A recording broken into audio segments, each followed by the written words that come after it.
እንደምን ዋላችሁ እንደከረማችሁ ተማሪዎች። የዛሬ ርዕሳችን ፓን አፍሪካኒዝም ኤንድ ፎርሜሽን ኦፍ ኦኤዩ ነው። ኢንዲፔንደንስ ኦፍ አፍሪካን አይተናል። ሃው አፍሪካንስ አቺቭድ ዜር ኢንዲፔንደንስ፣ ነፃነታቸውን የታገኙ ሁለት አይነት ነው። ነን ቫዮለንት እና ቫዮለንት ብለናል። አርምድ ስትራግል የሆነና ነን አርምድ ስትራግል የሆነ። አርምድ ስትራግል የነበረበት አጋጣሚ በአብዛኛው ነጭ ሰፋሪዎች የነበሩበት፣ ለምሳሌ አልጄሪያን ወስደናል። ኮሎን የሚባሉ ፈረንሳይ ሰፋሪዎች በአልጄሪያ መኖራቸው። ሌላው የፖርቹጋል ነው።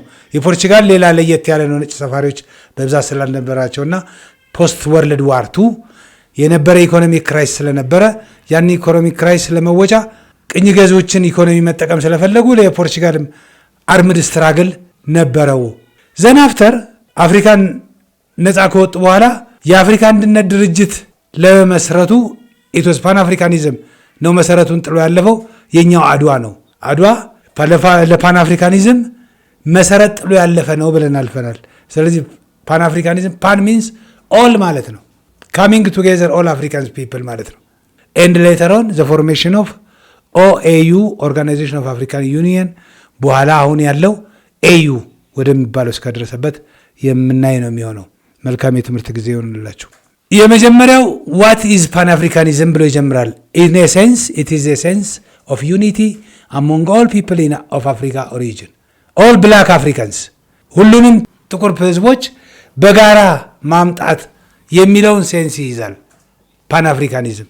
ሲልቬስተር ዊሊያምስ ኦርጋናይዝድ ዘ ፈርስት ኮንፈረንስ ኢን ለንደን ኢን 1900 ዚስ ኢዝ ዘ ፋዘር ኦፍ ፓን አፍሪካኒዝም የሚባል ነው። ፓን አፍሪካኒዝም በካሪቢያን አካባቢ የተጀመረ ነው። ሲልቬስተር ዊሊያም የመጀመሪያውን ፓን አፍሪካኒዝም ኮንፈረንስ በለንደን ያዘጋጀ 1900 ነው። ደብሊው ኢ ዲቦይስ ኖውን አዝ ዘ ፋዘር ኦፍ ፓን አፍሪካኒዝም፣ ዲቦይስ ነው ዘ ፋዘር ኦፍ ፓን አፍሪካኒዝም ሶሪ። ሲልቬስተር ዊሊያም የመጀመሪያውን የለንደንን ኮንፈረንስ ያዘጋጀ ነው። ዲቦይስ ደግሞ ፋዘር ኦፍ ፓን አፍሪካኒዝም። ሂ ቢሊቭድ ብላክ ሹድ ፋይት ፎር ራይትስ ዊዝ ዜር ሆስት ካንትሪስ፣ ባሉበት ሀገር በሙሉ ጥቁሮች ለነፃነታቸው መታገል አለባቸው ብሎ የሚያምን የነበረ ነው ዲቦይስ። ሌላው መሪ ደግሞ ማርቀስ ጋርቬ ነው። ዘባክ አፍሪካ ቱ አፍሪካ ሙቭመንት የሚባል ነው። ምን ማለት ነው? ኦል ብላክ ፒፕልስ ማስት ሪተርን ቱ አፍሪካ የሚል ሙቭመንት ስለነበረ ለዚህ ነው ባክ ቱ አፍሪካ ሙቭመንት ተብሎ የሚጠራው። ቢሊቪንግ ዛት ዲያስፖራ ሹድ ሪተርን ቱ ዜር ማዘር ኮንቲኔንት ሚንስ አፍሪካ ማለት ነው። አፍሪካ ማለት ነው። ከ1900 ሲልቬስተር ዊሊያም ካዘጋጀው ኮንፈረንስ በተከታታይ ፈርስት ፓን አፍሪካኒዝም ኮንፈረንስ እየተባለ እስከ መጨረሻው ይመጣል። ዘ ፊፍዝ ፓን አፍሪካን ኮንፈረንስ የሚባለው ነው ማንቸስተር ኮንፈረንስ። ኢት ዋዝ ፈርስት ታይም አፍሪካን ፍሮም ዘ ኮንቲኔንት ላይክ ንኩርማ ኬንያታ ፕሌይድ ሊዲንግ ሮል።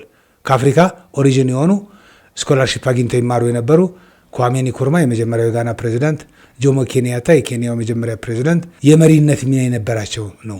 ይሄ ኮንፈረንስ ከሌሎቹ ቀድመው ከነበሩት የሚለየው ምንድን ነው? ፎር ዘ ፈርስት ታይም አፍሪካንስ ዲማንድድ ዜር ኢንዲፐንደንስ ዘ ዲማንድድ አብሶሉት ኢንዲፐንደንስ ፎር አፍሪካን ኮሎኒስ ይላል። አብሶሉት ኢንዲፐንደንስ የለም። ለማንኛውም ኢት ሴድ ዛት ምንድን ነው የሚለው? ፍጹም ነፃነትን ከቅኝ ገዢዎቻቸው የተጠየቀበት ነው ማንቸስተር ኮንፈረንስ። they threatened to use violent means የኃይል እርምጃ ሁሉ እንወስዳለን ብለው ቅኝ ገዢዎቹን ማስፈራራት የጀመሩበት ነው። ይሄ ኢፍ ዘ ኮሎኒያል ፓወርስ ዲድ ኖት ሊስን፣ መስማት ካልቻሉ ነፃነታችን ሊሰጡን ካልሰሙ የኃይል እርምጃ ሁሉ እንወስዳለን ተብሎ የማስፈራራት የዛቻ ማስጠንቀቂያ ለአውሮፓ ቅኝ ገዢዎች የተላለፈበት ኮንፈረንስ ነው ማንቸስተር 1945። ቢፎር ዘ ፎርሜሽን ኦፍ ኦኤዩ ከመመስረቱ በፊት የተለያየ ዲቫይደድ ቪዥን የነበራቸው ሁለት ግሩፖች ነበሩ። ሶስት ናቸው በአጠቃላይ ካሳብላንካ፣ ሞኖሮቪያ እና ብራዛቪል የሚባሉ። ኤንዌይ ግን አሁን ዲቫይደድ ቪዥን የነበራቸው ሁለቱ ናቸው፣ ካሳብላንካና ሞኖሮቪያ። ካሳብላንካና ሞኖሮቪያ፣ ላይቤሪያ ዋና ከተማ ሞኖሮቪያ ነው። ካሳብላንካ ሞሮኮ ነው። ካሳብላንካ ግሩፕ ራዲካል ናቸው። ሌድ ባይ ጋና፣ ኢጅፕት ኤንድ ጊኒ ዘይ ወንትድ አን ኢሚዲየት ፖለቲካል ዩኒየን። እነዚህ ራዲካል የነበሩ ግሩፖች ጋና፣ ግብፅና ጊኒ ፖለቲካል ዩኒቲ አሞንግ አፍሪካን ካንትሪስ ሲፈልጉ የነበሩ ናቸው።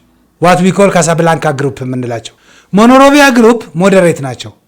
ኢትዮጵያ፣ ናይጄሪያ፣ ላይቤሪያ ግራጁዋል ኢኮኖሚክ ኢንቴግሬሽን ፈርስት ሌተሮን ኢኮኖሚክ ኢንቴግሬሽኑ የፖለቲካል ዩኒየኑን ያመጣል ብለው የሚያምኑ ናቸው እነዚህ።